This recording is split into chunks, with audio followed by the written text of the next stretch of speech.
Thank you very much for hosting this talk. Uh, my apologies that I didn't understand that it was starting before 11 o'clock. But in any case, No, not before. It's exactly at 8 o'clock. I mean, 11 sharp at that point we started. No. okay, my clock must be wrong then. Mm. But in any case, I'm going to make an argument that a human-centric functional modeling approach can be used to objectively define what individual human intelligence is or what general collective intelligence is. And I'm going to explore which problems can't reliably be solved without general collective intelligence. And I'm going to make an argument that general collective intelligence creates the potential for an exponential increase in general problem-solving ability of the group, as well as creating the potential to exponentially increase impact on collective challenges, such as the Sustainable Development Goals, and that this has never been achievable before in the history of human civilization, and cannot be achievable again until the transition to artificial general intelligence or to a second order collective general collective intelligence for very specific and objective, very specific reasons that are objectively that can be argued objectively. So first of all, human-centric functional modeling is kind of a mathematical expression of existentialism. What that means is that if you assume that all of the human observable behaviors of any system form some sort of a set, and that you can navigate from one state of a system to another state of the system through one of these behaviors, then all the states of the system that can be navigated through those behaviors form a space of functional states, or a functional state space that the system moves through. So if you can reduce that set of behaviors to some minimal set that spans, then that minimal set spans that entire space. So in the case of cognition, using this functional state space approach, or using this human-centric functional modeling approach to define a functional state space for the cognitive system, you can say that human cognition moves through a conceptual space, or a space of concepts, where the paths between those concepts are reasoning or understanding processes. So you can understand this as,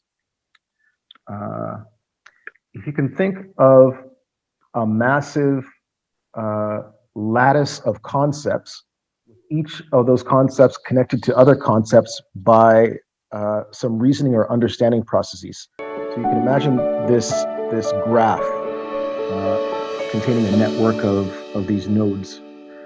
That would be your conceptual space.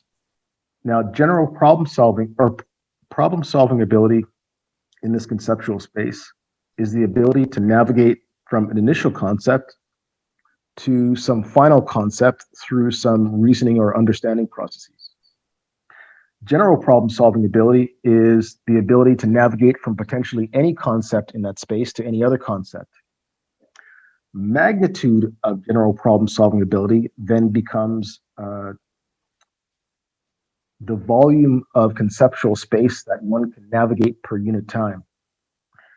So looking at the problem of cognition in this functional way, that is just in terms of what it functions to achieve, you can see that you can come up with a fairly objective way of understanding what general problem solving ability is. So in order to radically increase general problem solving ability, somehow we have to, or firstly, in order to define a system of individual cognition or collective cognition that's able to navigate this conceptual space with general problem solving ability, we have to define what's required of a system in order to be able to navigate potentially the entire conceptual space in that way? And the answer to that is, from the functional modeling point of view, is that in addition to navigating a conceptual space, the cognition also navigates a fitness space. That is a space that determines the fitness of the system to continue to exercise its functions. So defining the fitness space as consisting of 3 dimensions. The first dimension is actual fitness of the system. The second dimension is targeted fitness of the system. And the third dimension is required fitness of the system. Those are just 3 dimensions that I reasoned out as likely being required. One might question those, but if those 3 dimensions are valid, what is required is for the system to navigate its fitness space as it navigates the conceptual space, and doing so in a way that stays within a stable range of fitness, of that fitness space. Because if the fitness of the system to execute its functions decreases below a certain point, you would expect that the system can no longer function. So it seems reasonable that a system would stay in a stable range of fitness. So that's general problem solving ability, and that's navigating the conceptual space with general problem solving ability. Now, what I want to do is give an example of some of the problems that can't reliably be solved without the ability to navigate the entire conceptual space. One, assume that you and your family were in South Sudan, and South Sudan's undergoing a famine. Sitting somewhere in Brussels, in the office of a large humanitarian aid organization, a program manager might see that there's a famine going on and might decide to make some intervention. So after looking at the policies of their organization, after determining whether, where the aid, what other partner companies or organizations they might partner with to provide that aid, after going through a lot of policy, through a long list of policies, they might come up with some intervention. Maybe they might decide to provide food aid for 3 days. Now, you in South Sudan, on the other hand, might have preferred to take that 3 days, the money for that 3 days worth of aid, and have just bought yams from a passing trader that same day that could last you perhaps 30 days. Or you might have decided to take that money and travel to neighboring Kenya, where you might stay with family, with extended family, who might provide shelter and food for your family for the next months rather than just 30 days. So either of those solutions that you might have chosen would have 1 or 2 orders of would have a significantly greater impact on the targeted outcome of food security than the solution that the aid organization chose. But the challenge is none of those solutions could be reliably selected regardless of how much greater impact they had, because you and the program manager are solving 2 different problems. You are solving the problem of the famine. He is solving the problem of his organization's policies. So you can see here that whenever problem solving becomes aligned with the interests of some subset of a group, rather than being determined by a decentralized process, that problem solving, having become aligned with the interest of that subset of the group or of those individuals, that problem solving can't reliably see those decentralized solutions. So looking at this, looking at cooperation from a functional perspective, you can see cooperation as what I call an nth order barter transaction.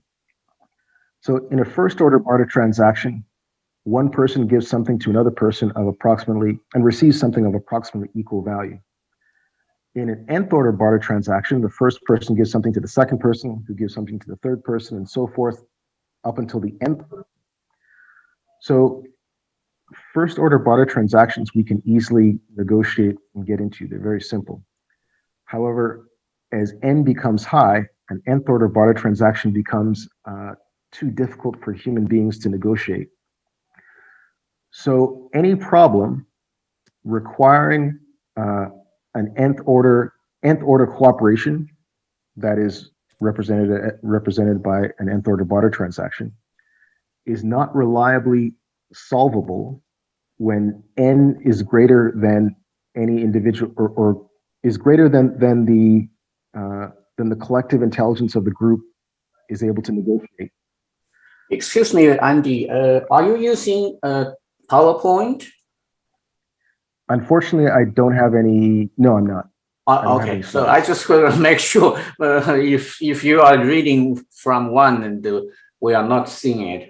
Okay. No, but I'm going to send a paper in the chat that I just submitted for publication that goes over all this. Okay. So I'll just summarize. Using this functional model of cognition or collective cognition, under certain conditions, the collective cognition undergoes a phase change in which it can increase exponentially. And this seems to be a repeating phase change, so that an exponential increase in general ability to solve, an exponential increase in the general problem solving ability occurs at the phase change from individual intelligence to a general collective intelligence platform. And it seems that there's another phase change that occurs at a second degree collective intelligence platform and a third degree and so forth. So not only is taking a functional model of intelligence, not only does intelligence seem to be represented by a pattern, but it seems to be a repeating pattern. So the bottom line is, if this model is correct, and if this exponential increase in collective or in intelligence is possible at the phase change from individual to collective intelligence, it's something that has never been possible before, not even with quantum computing or any other tools which have narrow problem solving ability. And for that reason, it has profound potential importance. That's it. Thanks. I'll send the paper in the chat. Thank you.